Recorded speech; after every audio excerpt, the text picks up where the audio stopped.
Welcome back. It's been a hell of a ride the last 3 months, and it doesn't seem to be slowing down anytime soon. I was going to open this video with saying, oh, I'm back from beyond the grave, but I figured that wouldn't have been very funny. However, I still told you about it. Anyway, this video isn't really great in resolution because I'm not filming on my proper camera. I just had the energy today to be able to do this. I thought that maybe I should go with it. That was earlier in the day and things got chaotic, but there is a lot of information that has changed, and I have some notes here just because my brain isn't functioning at alpha speed. When you're caught up in brain fog and maybe going to die on your own or die through the hands of a professional, who's really counting at that point? I've just been wrapped up in fevers and pain meds and being reported for things and staying away from people in general. My day that my healthcare professional had set for a provision date to go to wherever I would go at that point has come and passed. It was a super stressful time. I still don't have the answers that I thought I would have at this point, and it's been an eye-opening experience for sure to be on the one side of things where learning about it to do with developmental disabilities and how that went down during the deinstitutionalization period in developmental services, to actually going through with the process and seeing how many things can go wrong for both the practitioner and for the patient that is requesting this, unless they're actively physically dying in the hospital. I picked May 1st because I wanted to be here for birthday. That was very important to me. It was very important to our family, and I ended up doing that. But then it continued, and I didn't get my second assessor until quite later. I ended up doing quite an extensive of an interview for a capitalized ID. So from what I can tell, they really didn't do it the way that was expected. There are guidelines, there are standards and procedures that they're supposed to follow. There's to the medical profession when dealing with these types of cases, or if they're going to take it on, then this is what their college says that they think they should do.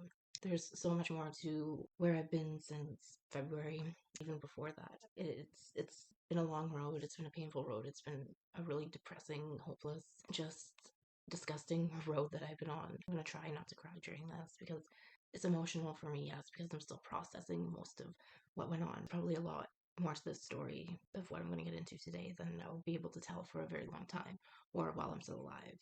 It depends on how brave I am. It depends on a few different factors, or what I can say is and I don't know if that's a miracle. Some days, yeah, I think it is, and some days I'm just not sure. I think it's a medical fluke and a cosmic joke all at the same time. Either way, I survived again. I always said I was a cockroach. I'd be the last one left. I just don't die. A very dramatic, poetic, autoimmune riddled cockroach joke. The plague comes for everyone, and I'm just still clicking around, talking shit, refusing to die quietly, and that's how it goes. So, like I was saying, these past few months have been absolutely something else. It has been trying, to say the least, but imagine being trapped in your own body, joints swollen, your right ventricle to your heart is flattened because of fluid overload, and people aren't catching on to it. Fevers that melt you from the inside out, just lava feels like it's coming through your skin. And every moment that you get up and you go to walk, even if it's just 5 feet to the bathroom, you feel like you're walking on broken glass, which is your bones in your feet and your ankles and your knees. And then add in a little bit of fun medical gaslighting from almost every single one of your care providers, including OH, AH, all of the people that are supposed to be helping you, sometimes even with family and friends. And I couldn't do it anymore. I couldn't take it. I didn't want to talk to people. I didn't want to be around people. I am an isolator right from the get-go. I don't come at people with my problems very often. It never got me very far. So I tend to withdraw and isolate and don't engage. I can barely have a conversation. And when I'm in that amount of pain and that amount of extreme discomfort, I can be looking right at you and you can be saying words that obviously I understand, but I just can't. What it's felt like is being lost in a burning building while the firefighters stand debating if it's actually warm enough inside the building where I am to warrant using the resources that they have to come get me. Some of my practitioners or my care team meant well. They had good intentions, I'm sure of it. To keep my sanity intact, I cannot think of a world where there's people that are just 99.9% bad. It has to be 90-95%. Other people, which once again I won't get into now because things haven't really got sorted out yet, but others were just protecting their own asses because they knew I was going to complain. They knew I had a point. They knew they fucked up, and there was, instead of taking the higher road, talking to me, having a conversation, making sure that we were on the same page, they alienated me more. They broke me down, tried to break me down more. They tried to get services canceled. They tried to do pretty much anything. And then the final thing was oh, you're insane and you're crazy. Nobody's going to listen to you anymore. And I did have a moment where sanity left me, and I think it would have left anyone, but it was a hard go. I'm not getting into all of that right now, not because I'm afraid to. Let's go. I have my truth. I'm sure they have whatever warped version of truth that they want to go with, but I have actual video footage from those months, and really, like, the picture, seeing it says more than any words I could ever describe or try to tell you about what I have to say. Footage of isolation and abuse and of being uncertain and of being unseen and unheard in my own fucking bedroom. So I just think that will speak louder than any words I could say.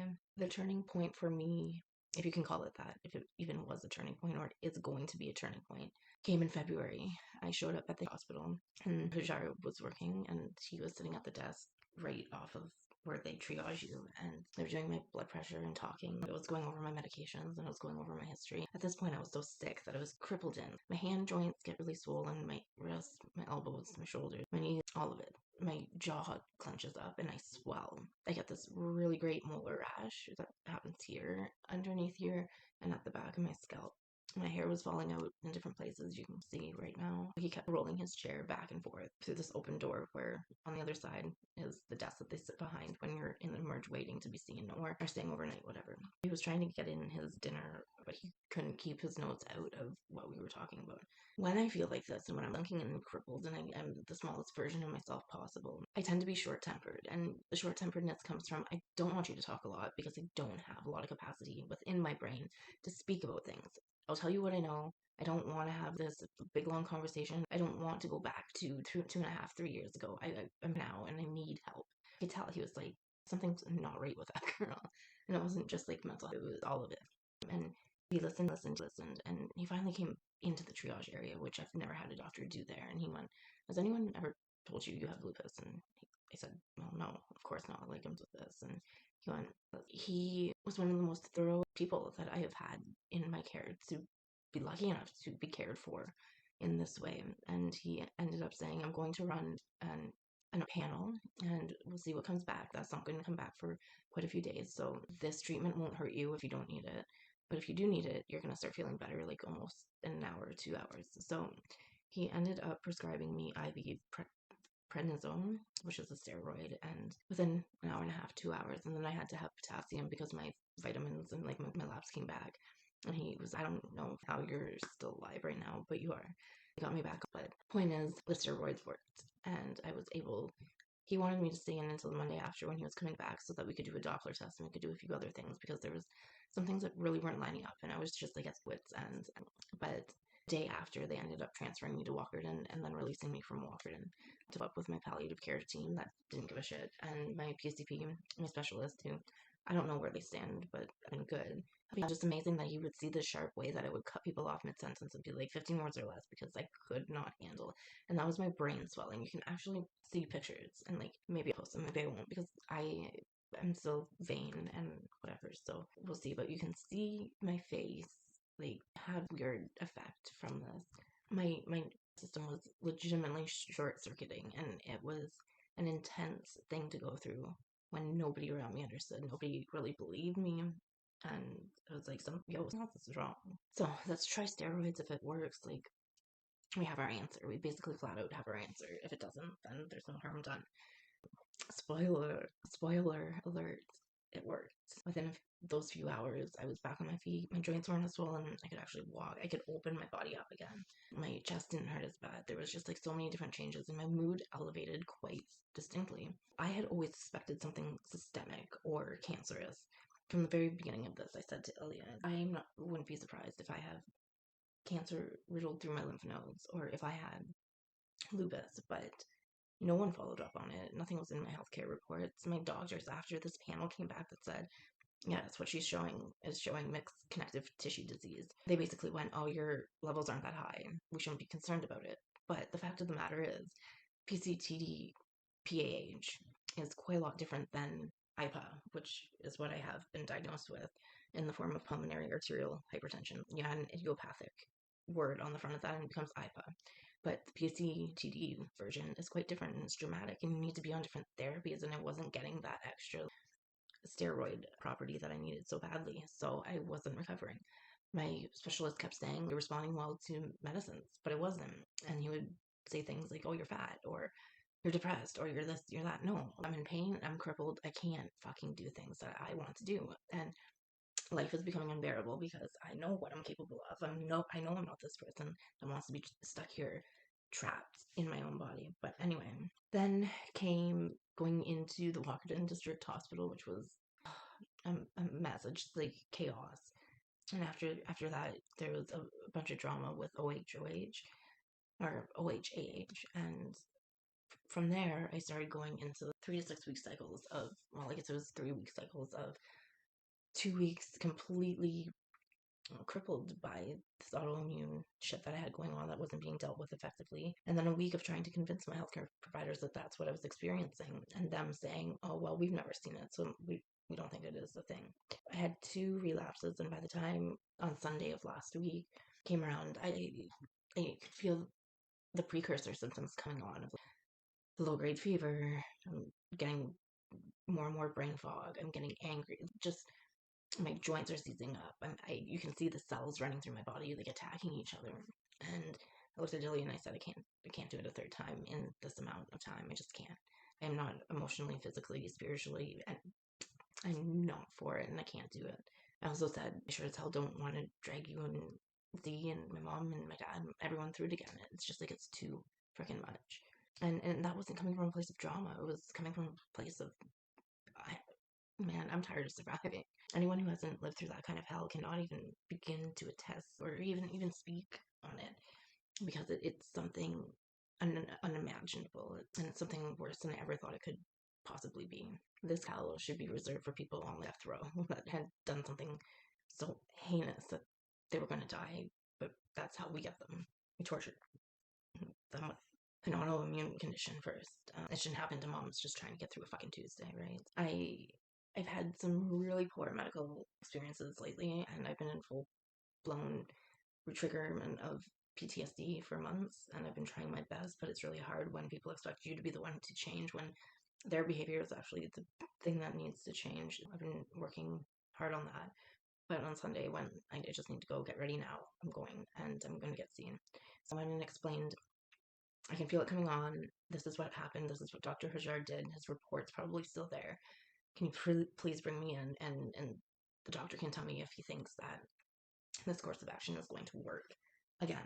And can we do it sooner rather than later? Because I cannot handle another day like this, and nobody should have to, is the other point that I was making. Like, some of these people that denied me healthcare and told me that it was all in my head, they're going to be in some trouble in a short period of time, right?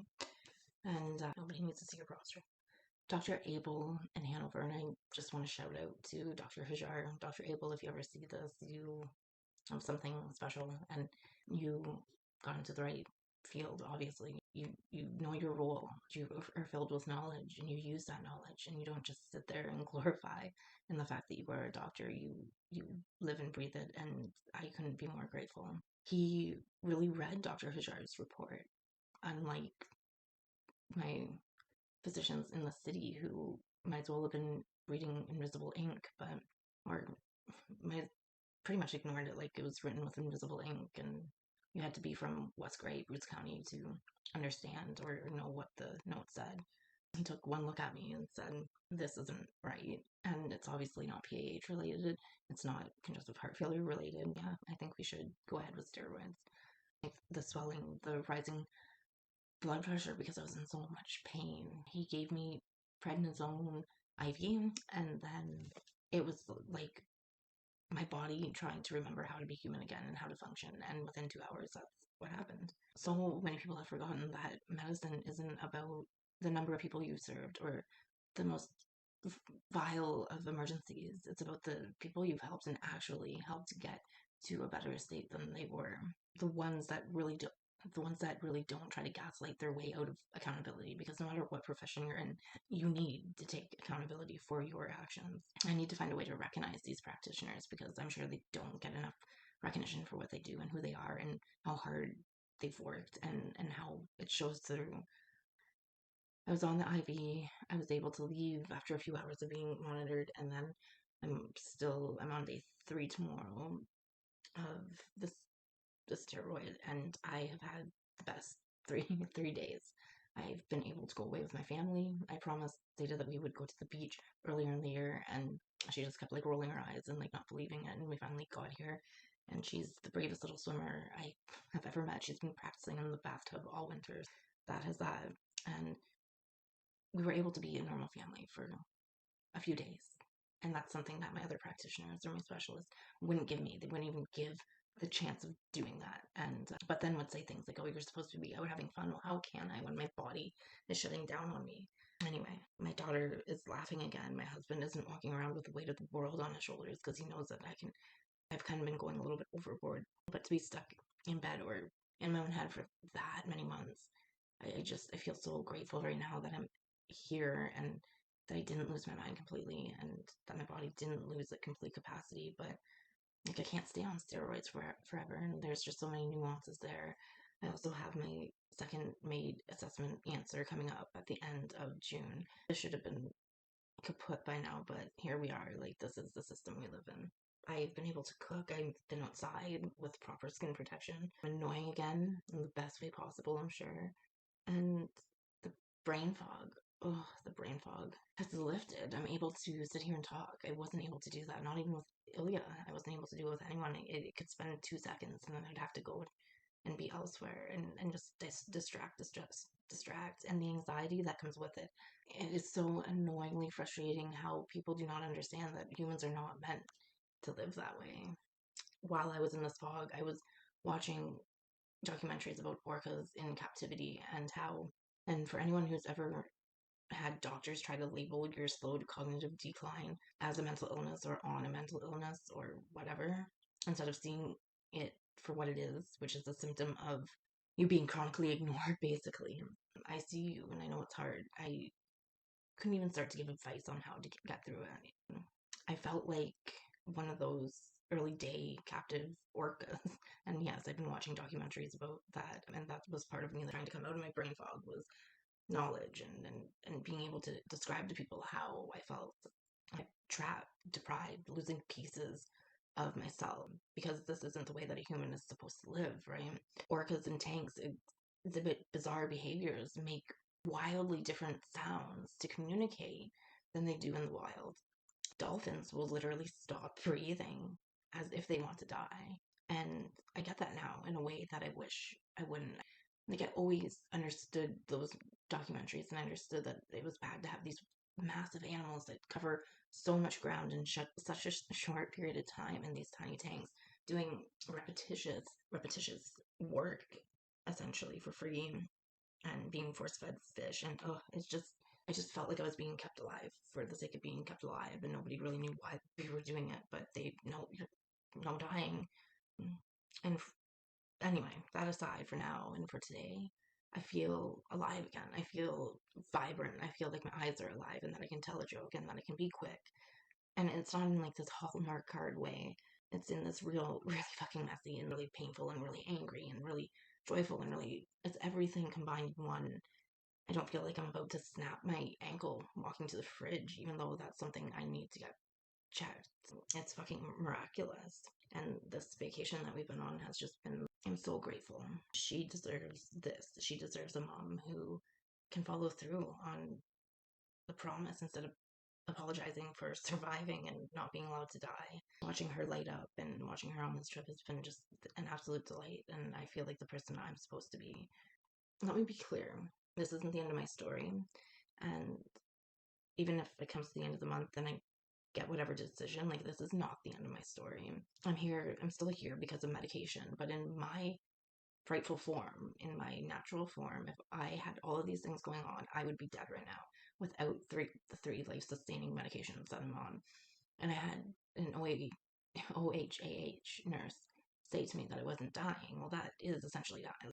You can't tell somebody with a life-limiting condition that is only alive because of medication that they're not. It's just, you go back to school. But it's just, I'm waiting for the system's permission to give me permission to go.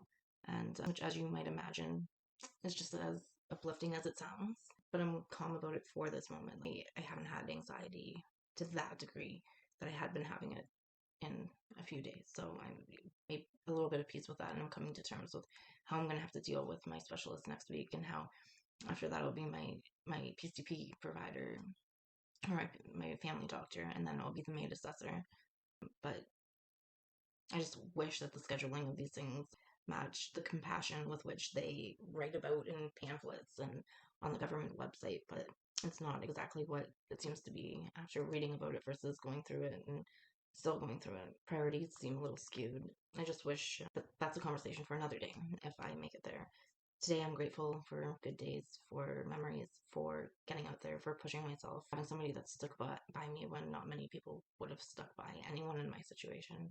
3 good days, that's all it takes, right? Sometimes to remember what life could have been and what life should be, but isn't. 3 days where I wasn't screaming inside my skin, trapped inside my skin. I'd love to make more content. I'd love to start creating again. I'd love to start being involved in my business a lot more. But I won't be doing social media in the traditional sense of like connecting with people. I'm not built for the algorithm. I'm not built for the algorithm culture of faux transactional relationships and people that weren't there but now want to know where I am and all of this stuff. People that knew how to get a hold of me knew how to get a hold of me, and I didn't respond, and there's a reason for that. And I don't really feel like getting into it right now. And I have made videos that will maybe be given out when I pass, but for now, I just want to be at peace and peace. Let me have a little bit of peace. I'm here though on this channel, and for now, this space has a lot of hope in it. A lot of hope that has been absent for quite a while. I want you to tell me, how are you doing? What's been going on in your chronic illness journey? Has it been positive, negative? Share with me your experiences. Maybe it'll help me understand mine a little bit more. Are you recovering from addiction and found this channel that way? Are you nearing a relapse? What's going on?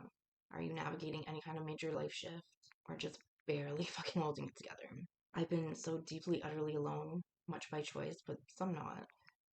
If you've been withdrawing, I get it. But I just want to remind you that you actually aren't alone, and I am here in the world still, and I want to be here in the world for you. And not as long as this place exists or my team is posting for me, I'm here, we're here, and we can do this together. Let's go back to making this a space for real connection, honesty, and genuine community where we care and we don't sugarcoat and we call out the hard truths. Drop a comment, share a story. Let's just keep each other going, man.